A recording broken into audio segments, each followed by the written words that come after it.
Olá, meus amores! Vamos agora para a nossa segunda aula.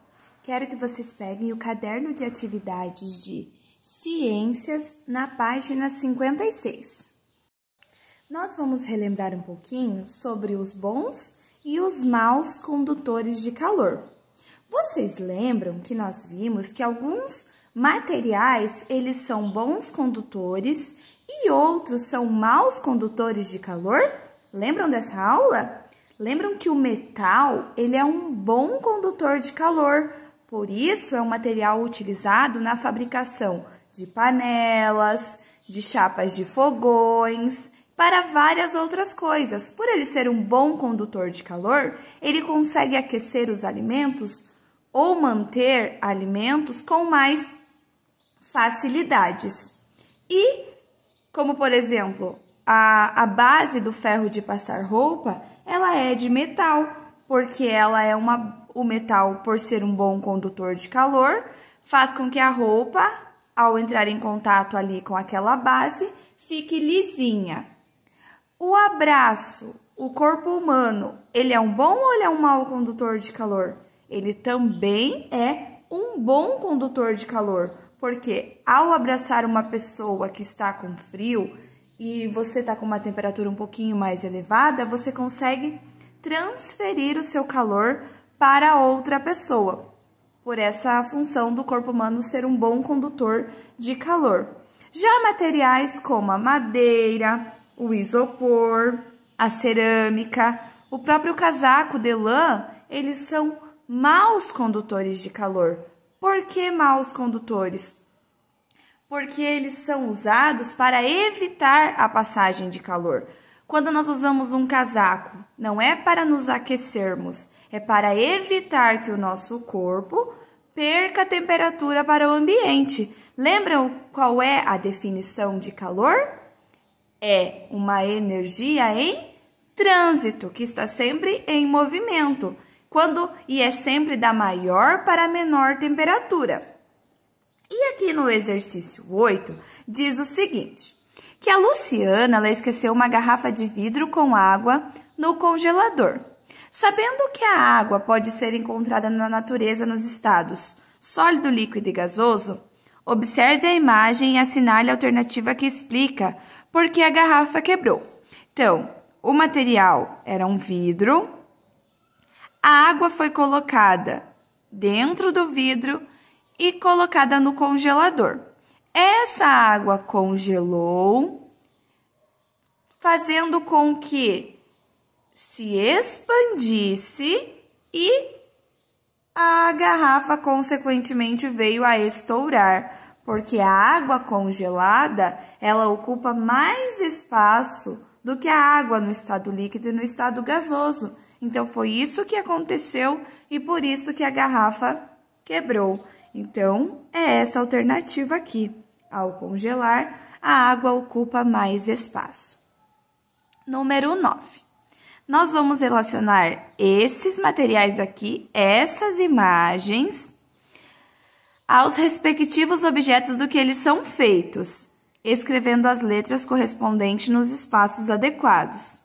Então, aqui nós temos a xícara e o prato, né, o pires e a xícara, e também temos aqui um suplá, que é o suporte aqui para colocar a xícara e o pires. A xícara e o pires são de qual material?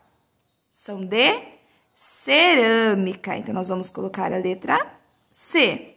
Mas nós temos também aqui o suplá, que é feito do quê? De cortiça. Parecido, igualzinho esse material aqui das rolhas. E o casaco? O casaco, ele é feito de lã. Vamos colocar a letra E. Essa outra imagem aqui, nós temos um copo, que é feito de... É aqueles copos para manter o café aquecido. De papel. E também de isopor. Então, G e F. Lembrando que o isopor, ele é um mau condutor de calor. E aqui nós temos a panela, que é de metal, e temos aqui essa colher, que ela é de madeira. Vamos colocar a letra D. E nós vamos classificar os objetos como maus ou bons condutores de calor. Os bons condutores de calor aqui, apenas o metal. Os demais materiais são todos maus condutores de calor. Então, a cortiça, a cerâmica, a madeira, a lã, o isopor e também o papel. Exercício 10. Assinale as afirmativas que completam corretamente a frase abaixo.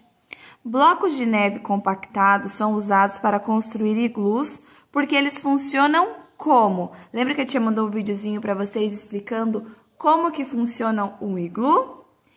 Por que os blocos são usados compactados? Porque eles são maus condutores de calor, isolando o interior do iglu do ambiente externo? Sim, eles evitam essa troca de calor com o ambiente. Porque são bons condutores de calor? Não, se nós já colocamos que são maus condutores, a resposta oposta não estará correta. Letra C.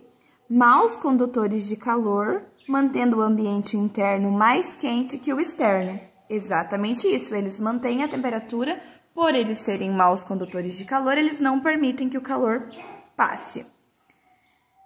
Olha que interessante, você sabia que peixes que habitam mares de regiões muito frias apresentam substâncias que impedem seu sangue de congelar?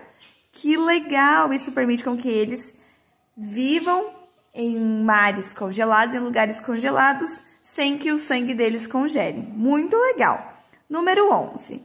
Alguns gases têm a capacidade de manter parte do calor do Sol na atmosfera terrestre, garantindo a temperatura do nosso planeta.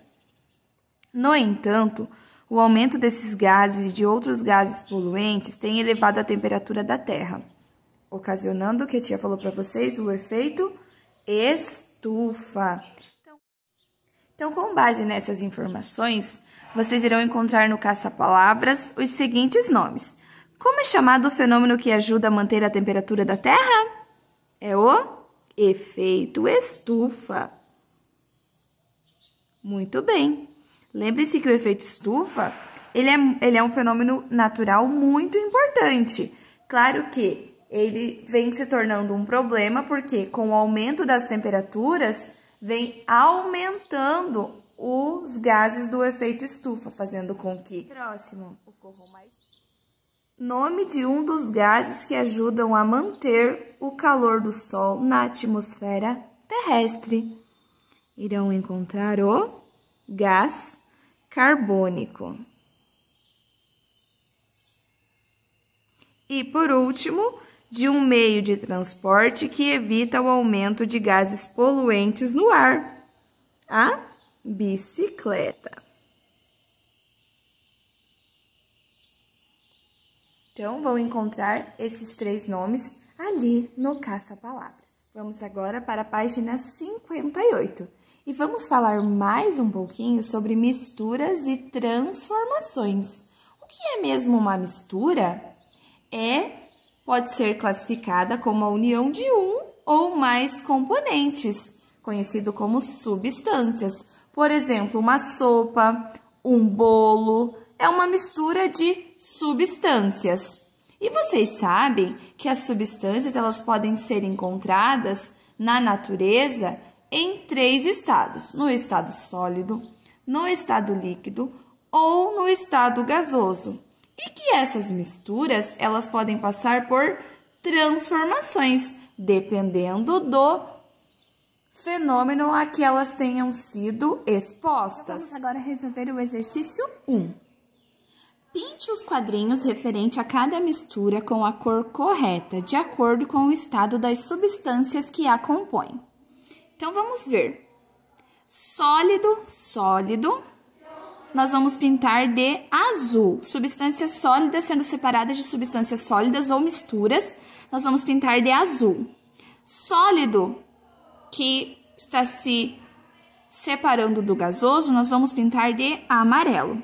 E sólido de líquido, nós iremos pintar de roxo. Essa mistura aqui é uma separação de sólido para gasoso, porque é aqui O grafite que está queimando e se está transformando em gás, que é a fumaça. Então, nós vamos pintar de amarelo. A tia vai escrever amarelo, mas vocês vão pintar o quadrinho aqui de amarelo. Aqui tem uma mistura de grãos. Tem feijões, tem milho, tem arroz. Então, todas essas substâncias aqui são substâncias sólidas. Então, é uma mistura de sólido com sólido. Então, vocês vão pintar aqui de azul. E por último, sobrou aqui uma mistura de substância sólida com líquida, que é o caso aqui do hortelã com a água. Então, nós vamos pintar de roxo. Exercício número 2. A respeito dos diferentes tipos de misturas, classifique as afirmativas em C como corretas ou I como incorretas. O ar que respiramos é formado por uma mistura de gases? Sim, temos gás carbônicos, temos vapor de água e outros tipos de gases presentes no ar que nós respiramos. Então, essa afirmativa é correta. O refrigerante é um exemplo de mistura entre substâncias líquidas e gasosas? Sim, porque para fazer as bolinhas lá no refrigerante é colocado gás. Próximo, as substâncias sólidas não podem se misturar com as substâncias líquidas? Errado, podem sim. E a água do mar não é uma mistura, é uma substância pura? Não.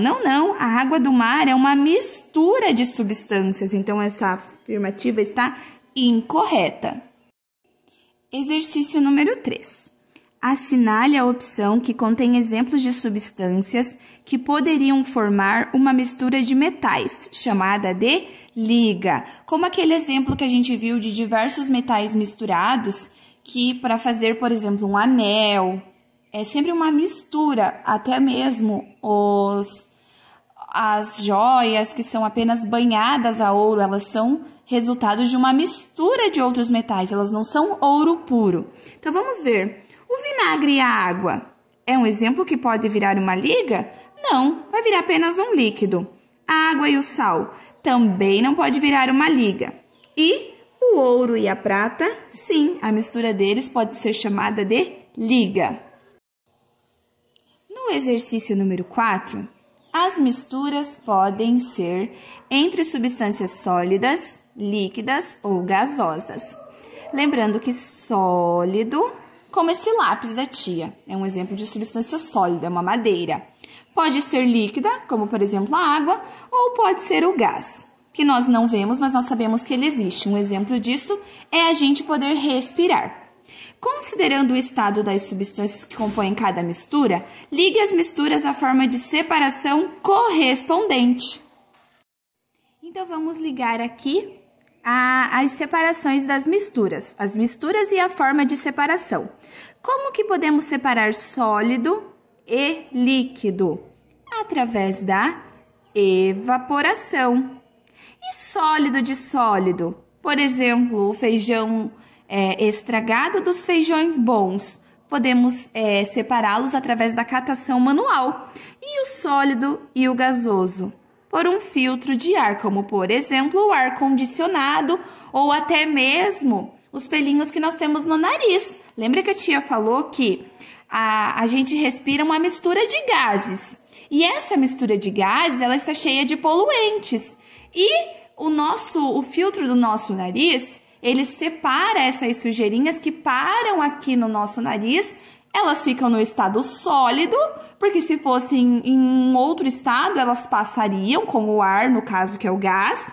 Então, o filtro de ar pode ser o ar-condicionado, pode ser o nosso nariz.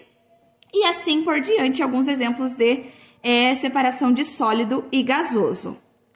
Exercício 5. Leia as seguintes situações e indique o método de separação de misturas mais adequados para cada uma delas.